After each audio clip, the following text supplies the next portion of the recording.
wathi umkakhe usabambelele na ekugqibeleleni kwakho. Ithetha uba ingaba ayikhona indawo enciphileyo apha kuwe.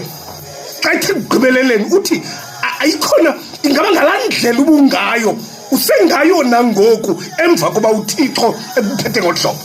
Mphulaphuli, nantso nje indawo endifuna ukuyibuza kuwe namhlanje kulo mbuzo wale nkosikazi. Nombuzo wale nkosikazi kuba xa izinto zingakuhambeli kakuhle uyehla elikholweni. Ndifuna ukubuza kusasa nje okokuba emva koba izinto zingakuhambeli kakuhle na, ingaba useyi-full tank na mphulaphuli?